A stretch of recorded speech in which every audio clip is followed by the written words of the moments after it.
Un vrai chrétien, lorsqu'il pêche, son cœur bat. Il est mal à l'aise.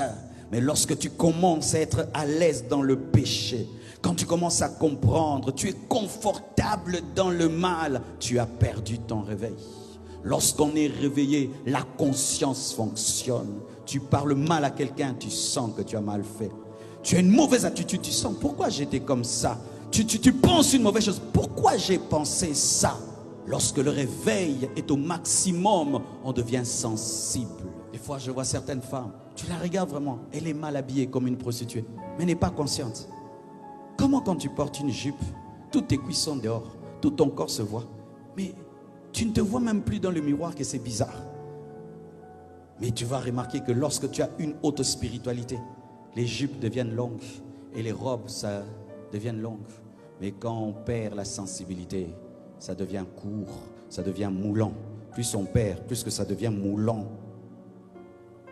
Quand on a un réveil élevé, on a du respect pour la femme. Quand on perd le réveil, on commence à toucher, on commence à blaguer, on commence à ceci, cela. C'est le signe que tu perds le réveil.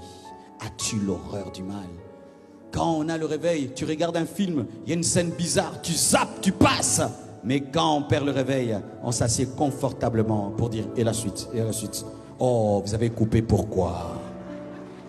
Quand on a le réveil, on commence à avoir une relation bizarre avec une femme. Tu sens que non, non, non, non, il faut que j'arrête. Mais quand on perd le réveil, c'est après avoir couché. Quand tu dis, oh Dieu, qu'est-ce que... Toi, c'est quand tu es tombé que tu dis, Seigneur, qu'est-ce que j'ai fait? Mais quand on a un réveil, on peut déjà sentir que cette conversation devient bizarre. Ça devient bizarre et on s'en va. Mais toi, c'est dans la chambre à coucher que tu te rends compte que tu as péché. Que Dieu te réveille aujourd'hui. Que Dieu te réveille aujourd'hui. Et qui te donne la haine du péché, l'horreur du mal. De la même manière que tu as la haine pour la saleté, les mauvaises odeurs, les mouches, les moustiques. Que tu aies la haine du péché. Mais que tu aimes le pécheur. Car c'est là encore le problème des chrétiens. Dieu ne dit pas d'haïr les pécheurs. Dieu aime le pécheur. Jésus est mort pour les pécheurs. Mais Jésus n'aime pas le péché. Car si nous haïssons les pécheurs, nous n'irons pas les gagner. Nous n'irons pas leur parler.